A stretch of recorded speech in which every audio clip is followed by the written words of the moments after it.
The film begins on an island called Malta. On this island, there's a big group that a lot of the people in Malta follow. The group is led by an old man named Bubalo. A lot of people there think of him as a god, and they even have their own rules and leaders. Recently, someone sneaked into Bubalo's room trying to hurt him. Bubalo wanted to know who let that happen. One of his helpers couldn't catch the sneaky person, so Bubalo got really mad and did something bad to that helper. Then, Bubalo's sister, Anna, came with some news. She had a picture and some information about a woman from Japan named Yuki. People also call her Lady Death. Anna said that Yuki was the one trying to hurt Bubalo, and she works for America. Bubalo told to find her now and told everyone to look for her. Now the story takes us to Los Angeles. We meet two guys, Zero and Brandon. These guys used to work for the CIA, but now they do risky jobs for the government. Brandon is super good with a sniper rifle, and Zero, he's great at fighting up close. Soon after, they head to a hidden place because their boss wants to talk to them. Their boss is Robert, and even though he's in charge of the CIA, he often asks Zero and Brandon to handle the tough jobs for him. This time, Robert has a new task for them. They need to go to Malta and rescue a woman named Lady Death. Lady Death is in big trouble because Bubalo is after her. And guess what? Zero and Brandon know her very well cause she's like family to them. Soon after, Robert tells Brandon and Zero about a job Lady Death was doing in Mexico. At that time, she was supposed to take care of Bubalo, but there's been no word from Lady Death for a few days. Now, Robert wants Brandon and Zero to head to Malta, find Lady Death, and also deal with Bubalo and his crew. Hearing that, two of them are pretty pumped about this mission, since they get to rescue their friend, Lady Death. Before they leave, Robert has one more thing to add.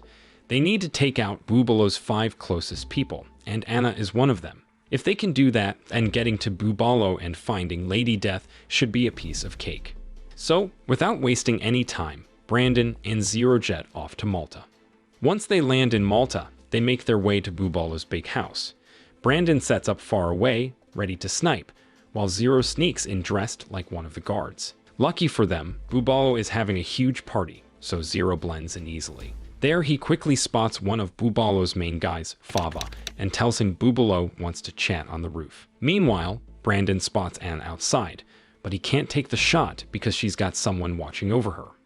On the other hand, Zero's next stop is to see Katrina, another one of Bubalo's close friends. He tells her the same thing he told Fava, that Bubalo wants to meet her on the roof. Thinking it's true, she quickly heads up there. Meanwhile, Brandon spots another one of Bubalo's pals, Musket, in the restroom. Without a second thought, he takes a shot, and Musket is no more. After that, Brandon tells Zero to handle the aftermath.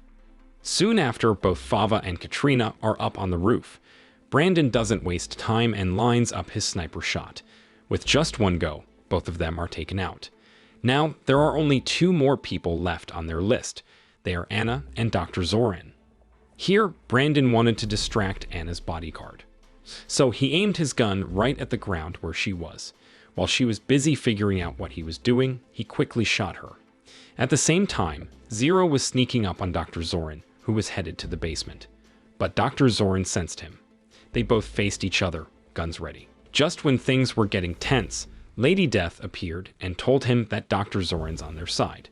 She promised to explain everything later, but urged them to leave the palace quickly. As they were making their exit, a guard appeared. Without hesitation, Zero took him down.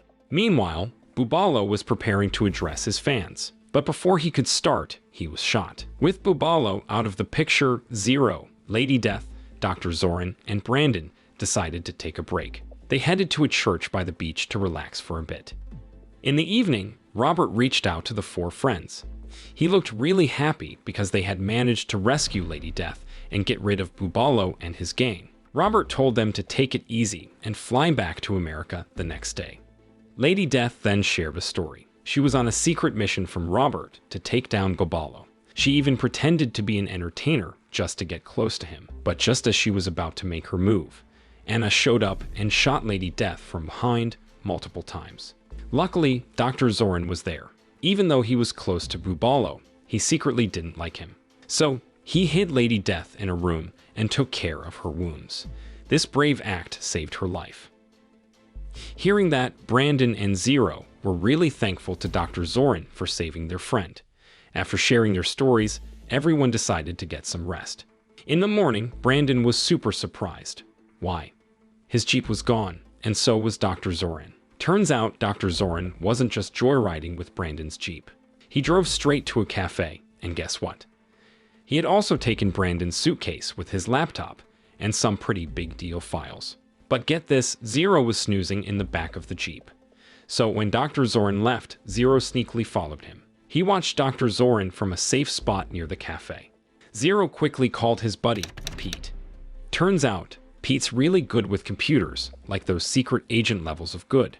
There, Zero asked Pete to figure out what Dr. Zoran was up to, especially with Brandon's laptop. In no time, Pete found out that Dr. Zoran had some sneaky plans. He copied some secret stuff from Brandon's laptop to his phone, and he was going to trade that information with someone named Prince Caspian. Pete found out where this trade-off would happen and told Zero right away. Then, after finding out about the secret meetup, Zero quickly let Brandon and Lady Death know what was up. Not long after, Dr. Zoran was seen at some old, creepy building, and guess who was tailing him? Yep, Zero. Plus, both Brandon and Lady Death were there, guns ready. As for Prince Caspian, he seemed eager to get the trade done, and Dr. Zoran handed over the phone with all that secret stuff. Now, here's where things get wild. Lady Death was sneakily hiding under Caspian's car and took a shot at him. But can you believe it? Caspian managed to get away, and he took the phone with him. As for Dr. Zoran, well, let's just say Lady Death's aim was better with him. Later, Brandon, Zero, and Lady Death took a breather at a city motel. That's when Lady Death spilled some serious tea about Caspian. Turns out, he's her adoptive dad. He took her in after her parents passed away when she was just a kid, but on her 10th birthday, he locked her up in a dark room for months. And when she finally got out, he trained her to be his personal hitwoman to get rid of his business enemies. Lady Death has had quite the life. She started off as a 15-year-old hitwoman for Caspian, knocking off all the people he didn't like. Fast forward 10 years, and she was done with it. She tried to get rid of Caspian, but he was a tough cookie and managed to survive. Meanwhile, Caspian got back to his apartment, probably thinking he was safe. Surprise! Anna, who dodged a bullet from Brandon once, showed up with questions. She wanted to know what was up with Caspian and Dr. Zoran, and why they betrayed her crew, the Bubolo sect. She was also super keen to find Lady Death and her buddies, who messed up her group big time. Caspian explained that his intention was to catch Lady Death, not mess with the Bubolo sect. He also let slip that he's got this phone that can track Lady Death's every move. Hearing that, Anna saw an opportunity here. If they teamed up, they could take down Lady Death together. So just like that, they became allies, and Anna's next move: go after Lady Death and her crew with the help of that tracking phone. So, one morning, Anna's sidekick, who was helping out Caspian, zoomed in on Lady Death's location. He found her at a cafe, chilling with Zero and Brandon. Anna's sidekick didn't waste time and went straight for them. Thankfully, the trio was quick on their feet and fought back. But Anna's sidekick? He was like a ninja and got away before they could catch him. Brandon, Zero, and Lady Death were left scratching their heads, wondering who that was. Not long after, Zero got a call from Pete, their tech genius friend. Pete spilled the beans that Anna and her crew were working with Caspian. And guess what? Dr. Zoran had planted a tracker on Lady Death's phone, which is now helping Caspian and Anna keep tabs on them. Hearing this, Lady Death smashed her phone into bits. Brandon and Zero did the same, not taking any chances. But then it hit them. They hadn't told Robert. Now they couldn't reach him, and that could be a problem. The next day, Robert was having coffee with Pete. Robert was worried. He hadn't heard from Brandon and the gang since yesterday. Then, Pete filled him in on the whole tracking device in the cell phone's drama. But Robert was still anxious. He felt something was off and decided to head to Malta. Pete, not having much choice, agreed to tag along. Meanwhile, Brandon's crew had their eyes on a car they thought belonged to Anna's sidekick. But surprise, Anna's sidekick was right next to their car. What followed was a crazy car chase with bullets flying. After some intense moments, Zero finally managed to stop Anna's sidekick. Later, Zero, Brandon, and Lady Death were super puzzled. They'd smashed their phones, so how was Anna still tracking them? Then, while checking Lady Death's back, Zero and Brandon noticed an old gunshot wound. They had a hunch and opened up the stitches. Bingo! They found a tiny tracking device. It turns out Dr. Zorin had slipped it into Lady Death when treating her wound.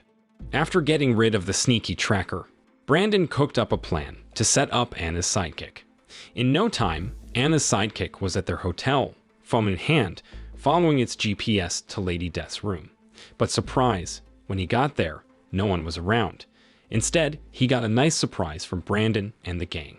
With Anna's sidekick out of the picture, Lady Death grabbed his phone and called Caspian. She told him if he got beef with her, let's settle this, just both of them. No sneaky stuff. Hearing that, Caspian was game. They agreed to meet at an old church by the beach the next morning. So, the next day, Lady Death was at the church, waiting. Soon after, a car showed up, and guess who? Yep, it was Caspian and his crew. And here's where things went sideways. Anna's crew had the whole place surrounded. Brandon and Zero, who were secretly watching over Lady Death, got caught too. With no way out, the trio had no choice but to give up. The bad guys then took them to some fancy palace, planning to get rid of them for good. So, while all that drama was unfolding at the palace, Robert and Pete were on a speedboat heading there. Robert had this gut feeling that Brandon and the crew were in trouble. Their plan was to hack into the palace's CCTV system to find out where the gang was being held. Then, once they got control of the cameras, Pete kept an eye on the guards using his phone, while Robert sneaked in, taking out the guards one by one. Meanwhile, Lady Death was brought face to face with Caspian and Anna. As for Brandon and Zero, they were held somewhere else, guarded by a bunch of heavies. At that time, Caspian was pretty mad at Lady Death for turning on him. Things got intense when he pulled out a gun and aimed it at her, but Lady Death wasn't someone to mess with. She quickly took out Anna and had Caspian in her grasp. Just then, some guards walked in, holding Brandon and Zero hostage. They told Lady Death to let Caspian go or they'd hurt her friends.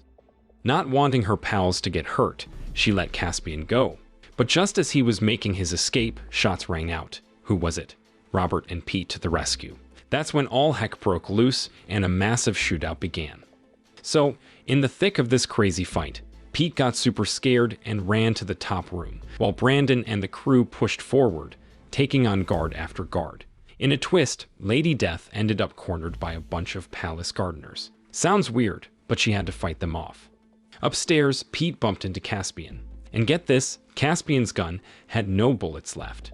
Pete saw his chance and shot him. Meanwhile, Lady Death, after her epic gardener battle, found herself in another tight spot with a bunch of guards. It looked like game over, but Zero came to the rescue. After cleaning up the rest of the guards, the gang went looking for Caspian. But guess what? Pete had already taken care of him. They decided to leave Caspian be since the cops were on their way. Fast forward to the next day, the gang was chilling in Leh. They were watching the news and saw Caspian getting arrested. But out of nowhere, someone shot him, and it was Lady Death. She had stayed back to settle things with Caspian, and the film ends. The moral lesson from this film is sometimes it's better to just smash your phone to avoid getting tracked, but don't forget to double check for hidden tracking devices in your body too.